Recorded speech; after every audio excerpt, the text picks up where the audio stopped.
Bismillahirrahmanirrahim. Assalamualaikum warahmatullahi wabarakatuh. Saya Siti Thaltha Khoiriyah, mahasiswi Institut Ilmu Al-Quran Jakarta. Di sini saya akan menjelaskan kitab Fathul Bari dari syarah kitab Sahih Bukhari karya Imam Ibnu Hajar Al-Asqalani. Imam Ibnu Hajar Al-Asqalani lahir pada tanggal 18 Februari 1372 di Mesir dengan nama lengkap Syihabuddin Abul Fadl Ahmad bin Ali bin Muhammad bin Ali bin Mahmud bin Ahmad bin Hajar. Kemudian dikenal dengan nama Ibnu Hajar dan gelarnya Al-Hafidh. Adapun penyebutan Asqalani adalah nisbat kepada Asqalan, sebuah kota yang masuk dalam wilayah Palestina dekat Luzah. Beliau hidup yatim piatu karena ayahnya meninggal saat usianya baru menginjak 4 tahun, kemudian disusul oleh ibunya. Karena itu, sejak kecil Ibnu Hajar Al-Asqalani diasuh oleh kerabatnya, Zaki ad-Din Al-Kharrubi, yang menjadi wali sahnya. Ia adalah seorang ahli hadis terkemuka yang diketahui memiliki 150 karya dari beberapa bidang ilmu. Selain hadis, karya-karyanya membahas mengenai sejarah, tafsir, puisi, dan fikih Syafi'i. Salah satu karyanya yang terkenal adalah kitab Fathul Bari atau Kemenangan Sang Pencipta, yang merupakan penjelasan kitab Sahih Bukhari yang diakui paling detail. Salah satu guru Ibnu Hajar Al-Asqalani adalah Syamsuddin bin Alaf. Ia belajar menghafal Al-Quran sejak usia 5 tahun. Pada usia 9 tahun, ia telah menghafal seluruh isi Al-Quran. Kemudian, menginjak usia 13 tahun, ia semakin serius untuk belajar, bahkan menamatkan sejumlah kitab. Imam Ibnu Hajar selain dikenal sebagai ulama yang sangat luas ilmunya, ia juga dikenal sebagai ulama yang sangat produktif. Tepat pada tahun 796 Hijriah, bertepatan pada usia 23 tahun, beliau mulai menulis kitab. Dalam mukadimah kitab Taqribut Tahzib disebutkan bahwa kitabnya lebih dari ratusan. Di antaranya Al-Isabah fi Tamyizis Syahabah, Fathul Bari, Lisanul Mizan, Tahdzibut Tahdzib, Ta'jilul Manfa'ah, Al-Ihtifal bi Bayani Ahwalir Rijal, Ad-Durarul Kaminah, Nuzatul Albab, Ta'rifatu Ahli Taqdis, dan beberapa kitab lainnya.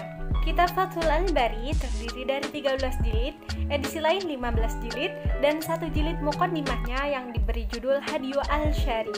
Muqaddimah ini amat tinggi nilainya. Seandainya ia ditulis dengan tinta emas, maka emas itu belum sebanding dengan tulisan itu, sebab ia merupakan kunci untuk memahami Sahih Bukhari.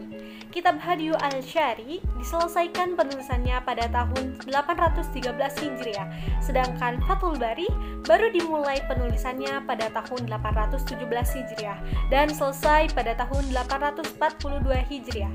Dengan demikian, penyusunan kitab Fathul Bari memakan waktu selama 1/4 abad atau 25 tahun. Ketika memasuki judul kitab baru, dikemukakan judul kitab sebagaimana dalam Sahih Al-Bukhari. Kemudian judul tersebut diberi syarah oleh Ibnu Hajar. Syarah tersebut dan penjelasan tentang berbagai macam judul yang dipakai oleh para periwayat hadis terdahulu yang menulis kitab hadis. Isi dari kitab Fathul Bari. Dalam kitab Fathul Bari, Ibnu Hajar banyak menukilkan pendapat berbagai ulama yang berbeda-beda. Pendapat-pendapat yang ia nukilkan tersebut terutama dalam ulama fikih, kalam, tafsir, hadis, bahasa, dan tasawuf. Hal ini menunjukkan keluasan ilmu dan penguasaannya mengenai kitab-kitab hadis dan bidang ilmu lainnya. Keluasan ilmu Ibnu Hajar terlihat pula dari karya-karyanya yang terekam dalam berbagai disiplin ilmu. Sebagaimana telah dijelaskan dalam kitab Fathul Bari, Ibnu Hajar menjelaskan masalah bahasa dan i'rab dan penguraian masalah penting yang tidak ditemukan di kitab lainnya.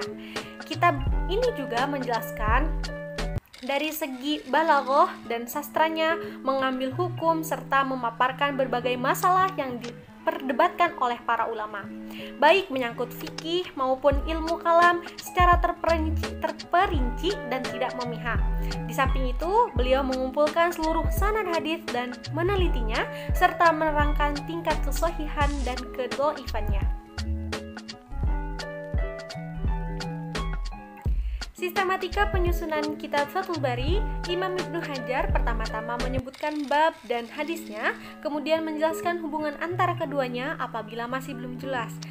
Kemudian menyebutkan faidah matan dan sanad hadis yang terdapat ziyadah, menjelaskan perawi mudallis yang semuanya diambil dari kitab induk, musnad, jami' dan lainnya yang memenuhi syarat kesahihan dan kehasanan.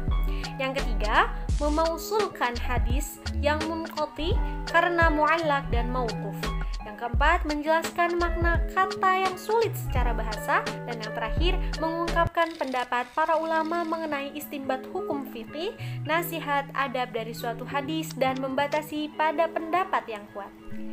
Urutan kitab, bab, dan nomor hadis dalam kitab syarah ini disusun sebagaimana yang terdapat dalam kitab Sahih Bukhari.